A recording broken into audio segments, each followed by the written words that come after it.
बिस्मिल्लाहिर्रहमानिर्रहीम। आज हम पॉलिटिकल पार्टीज बिफोर पार्टीशन को डिस्कस करेंगे। इसमें तीन किस्म की पॉलिटिकल पार्टीज मौजूद थी जिनमें मुसलमानों की नुमाइंदगी थी। एक थी जो नेशनलिस्ट पॉलिटिकल पार्टी थी, जैसे कांग्रेस हो गई। उसके अलावा एक थी जो मुसलमानों की अपनी जमात थी, जिसको ऑल इंडिया मुस्लिम लीग कहते थे। और तीसरी थी रीजनल पॉलिटिकल पार्टी, जैसे यूनियनिस्ट पार्टी या क्रेजा जो प्रोजा पार्टी थी, कृषक प्रोजा पार्टी। ये तीन किस्म की ये पार्टी थी। हम वन बाय वन इनको डिस्कस करते हैं। ये कब बनी, इनका क्या रोल था, और इसके कौन कौन से पहले सदूर थे और किसने बनाई। तो सबसे पहले हम डिस्कस करते हैं कांग्रेस को। कांग्रेस जो है, सबसे पहले कांग्रेस बनी 1885 में ये बनी, और इसको बनाने वाले लॉर्ड A.O. ह्यूम थे, जो कि रिटायर्ड सिविल सर्वेंट थे। और अंग्रेज़ों के उस पे एमा पे ये बनी ताकि यहाँ के जो लोग हैं बरसगीर के, वो अपनी नुमाइंदगी कर सके। जो नया निज़ाम मुतारफ़ कराया था अंग्रेज़ों ने उसके अंदर, क्योंकि जब अंग्रेज़ आए तो वो अपने साथ नया निज़ाम, सियासी निज़ाम ले आए। उस सियासी निज़ाम में सियासी जमातों का होना ज़रूरी था, जिसके ज़रिए उनकी लोगों की नुमाइंदगी हो सके। तो जो कांग्रेस थी जब 1885 में बनी, तो इसकी जो पॉलिटिकल आइडियालॉजी थी वो नेशनलिस्ट थी और सेकुलर थी। इसलिए इस जमात के अंदर ना सिर्फ हिंदू थे बल्कि मुसलमान भी थे, और इसके अंदर सिख और दूसरी कम्युनिटीज़ भी इसमें मौजूद थी। तो तमाम जो नेशनलिस्ट लोग थे वो इसका हिस्सा थे। और इसमें जैसे इसने बहुत बड़े बड़े मुसलमान रहनुमा भी पैदा किए। अबू कलाम आज़ाद, वो भी इसके मेंबर रहे, बल्कि इसके सदर भी रहे। इसी तरह ऑल इंडिया मुस्लिम लीग ये 1906 में ढाका में बनी।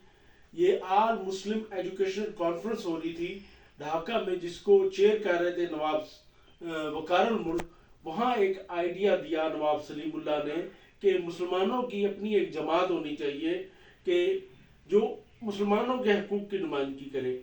इसके पहले सदर सर आगा खान बने, और जो कि कराची के अंदर 1907 में 1907 के सेशन में उनको पहला सदर बनाया गया। अच्छा, हुआ ये कि कांग्रेस के अंदर मुसलमान थे, लेकिन मुसलमानों ने जब पार्टीशन ऑफ बंगाल हुआ तो उस वक्त फील किया कि मुसलमानों की एक अपनी जमात होनी चाहिए ताकि उनकी सही नुमाइंदगी हो सके। तो इस वजह से उन्होंने अपनी जमात मज़हब की बुनियाद पर या अपनी कम्युनिटी की बुनियाद पर बनाई, जिसको ऑल इंडिया मुस्लिम लीग का नाम दिया गया। उसके बाद पॉलिटिकल पार्टीज भी थी, जिसमें से सबसे अहम जो पॉलिटिकल पार्टी थी वो यूनियनिस्ट पार्टी थी, जो कि 1923 में सर सिकंदर हयात खान ने बनाई। इसके अंदर हिंदू भी शामिल थे और सिख भी शामिल थे। ये बुनियादी तौर पर बनाई गई थी कि जो पंजाब के ज़िम्मेदार हैं उनके जो हकूक़ हैं उनको महफूज किया जाए, और उनकी आवाज़ जो है वो ब्रिटिशर्स तक पहुंचाई जाए। सर सिकंदर आज़ाद जो है अलीगढ़ के ग्रेजुएट थे, और सर सैयद अहमद की आइडियालॉजी से को ऑप करते थे और लॉयलिस्ट थे ब्रिटिशर्स के। तो 1937 के इलेक्शन में इन्होंने, यूनियनिस्ट पार्टी ने 98 सीट्स जो है आउट ऑफ 175 बनाई, जीती, और जिसकी वजह से उनकी हुकूमत बनी। और सर सिकंदर आज़ाद जो है वो प्राइम मिनिस्टर बने। उस वक्त प्राइम मिनिस्टर कहते थे, तो चीफ मिनिस्टर नहीं कहते थे, प्राइम मिनिस्टर ऑफ पंजाब बने। और 1937 से लेकर 1942 तक वो चीफ मिनिस्टर रहे, यानी प्रीमियर रहे पंजाब के।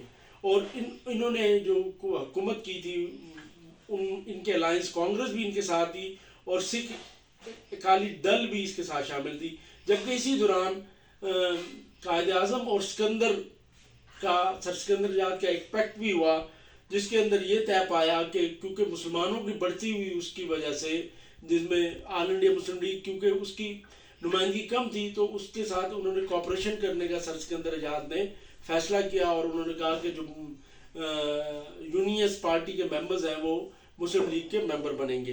तो ये उनके साथ, उसके बाद मुस्लिम लीग की पंजाब में जो है वो नुमाइंदगी बढ़ गई। अगले जो 46 के इलेक्शन में थे उसमें मुस्लिम लीग ने 73 आउट ऑफ 89 مسلم سیٹ میں سیٹیں حاصل کی. لیکن یہ ہے کہ سارے لوگ جو ہے یونینسٹ پارٹی کے نے مسلم لیگ جوائن نہیں کی, اور جو خضر رجا ٹیوانہ مسلم لیگ چلا رہے تھے, خضر رجا ٹیوانہ جو یونینسٹ پارٹی چلا رہے تھے, اس نے 13 سیٹس 1946 کے الیکشن میں جیتی. بہرحال لیکن یونینسٹ پارٹی نے کی کوآپریشن کی وجہ سے پنجاب کے اندر جو ہے وہ بہت بڑی نمائندگی جو ہے مسلم لیگ کو بنی, اور مسلم لیگ اپنے قدم جو ہے رکھنے میں پنجاب میں کامیاب ہوئی. اس کے علاوہ کرشک پریجا پارٹی تھی, جس کو کہتے ہیں ٹیننٹ پارٹی, یعنی کہ یہ جو بنگال کے جو ہاری تھے, جو مظاہرے تھے, ان کی پارٹی تھی. یہ 1929 میں بنی, اور اے کے فضل حق نے ان کو بنایا, جو کہ انہوں نے بھی, اس جماعت نے 1937 کے الیکشن جیتے, اور یہ بھی اے کے فضل حق بھی پریمیئر رہے. بعد میں انہوں نے بھی مسلم لیگ سے کوآپریشن کی اور اپنی جماعت کو ختم کر کے مسلم لیگ میں شامل ہو گئے, اور بعد میں مسلم لیگ نے 1946 کے الیکشن میں بنگال میں 119 کی سیٹوں میں سے 113 سیٹیں حاصل کی. بعد میں اے کے فضل حق کی جب مسلم لیگ سے آفٹر انڈیپینڈنس کھٹ پٹ ہو گئی, تو انہوں نے دوبارہ اس پارٹی کو بنانے کی کوشش کی, اس کو دوبارہ اٹھانے کی کوشش کی, اور یہ پارٹی جو ہے 1954 تک بنی آفٹر انڈیپینڈنس, اور اس طرح یہ وہ کرتے رہے. اس طرح ہم نے دیکھا کہ یہ پارٹیاں موجود تھی, اور ان کی کون سے لیڈرز ان کو چلا رہے تھے, کس طرح وہ سیاست کے اوپر اثر انداز ہو رہے تھے, اور مسلم لیگ نے کیسے ان چھوٹی ریجنل پارٹیز کو اپنے اندر ضم کر کے مسلمانوں کی جماعت بنی, اور اس کے بعد پاکستان لینے میں کامیاب ہوئی. بہت شکریہ.